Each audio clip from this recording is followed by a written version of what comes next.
Hello बच्चों, आज हम 10th क्लास के मैथमेटिक्स की एक्सरसाइज 3.1 का क्वेश्चन नंबर 5 सॉल्व करेंगे।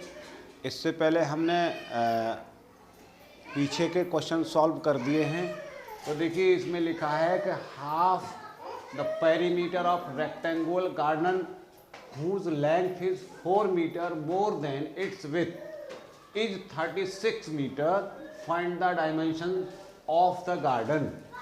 इसका मतलब ये हुआ कि जो पेरीमीटर है वो हाफ है किसकी, विड्थ की। तो देखिए यहाँ हम इसको जब सॉल्व करेंगे तो सबसे पहले हम सपोज करेंगे लेट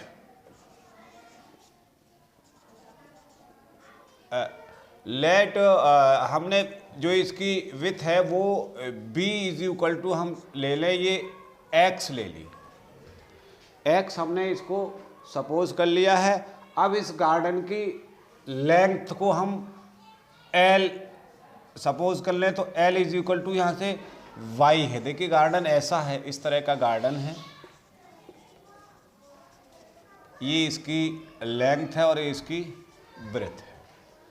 तो अब क्वेश्चन ये कह रहा है कि जो पेरीमीटर है, पेरीमीटर का जो हाफ है वो इसकी जो विड्थ है, यानी ये कह रहा है half the perimeter of rectangular garden whose length is 4 metre more than its width is 36।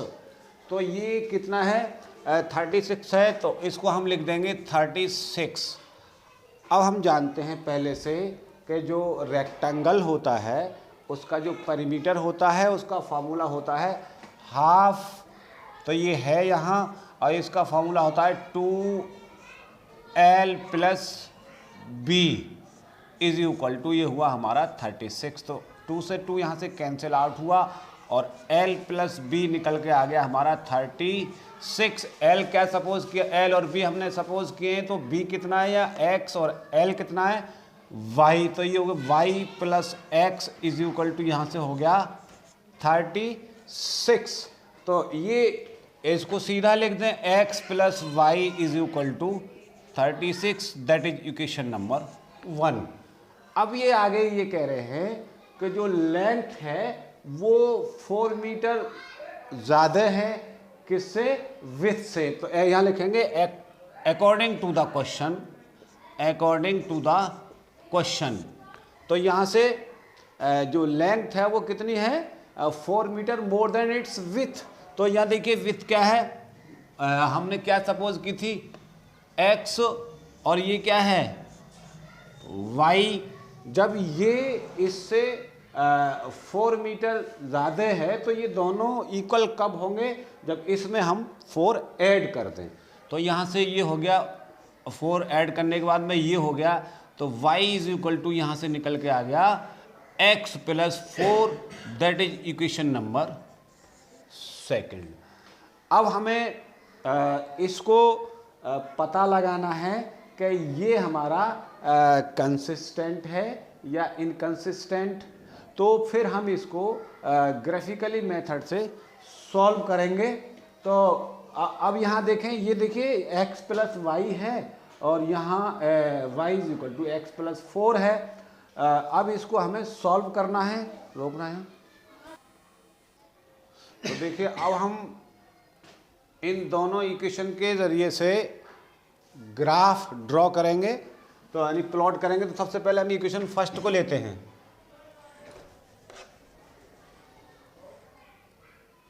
Equation first हमारा आया था x plus y is equal to 36। तो यहाँ देखिए पुट करें हम x इक्वल टू 0, जब x इक्वल टू 0 पुट करेंगे तो यहाँ से होगा 0 plus y is equal to 36, और y इज इक्वल टू आ गया हमारा 36। अब देखिए बॉक्स बना लें इसका इस तरह से x और y।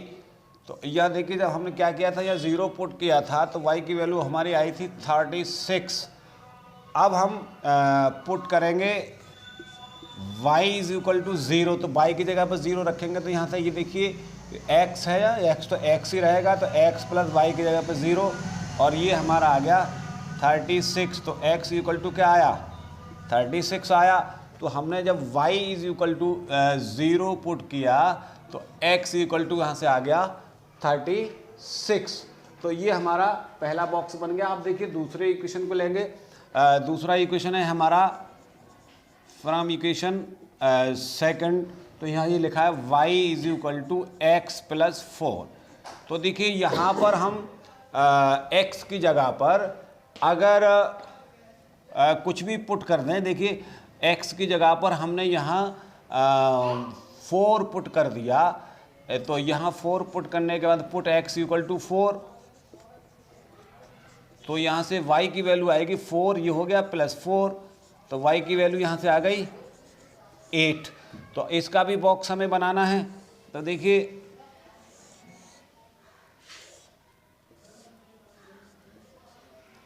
तो x हमने पुट किया था यहाँ 4, तो y कितना आया था 8। अब देखिए एक और पॉइंट हमें निकालना है। अब x की जगह पर हमें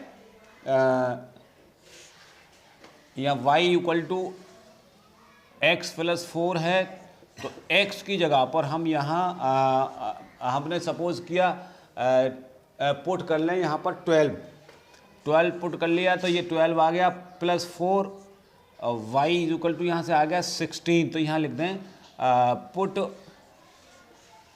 x इक्वल टू 12।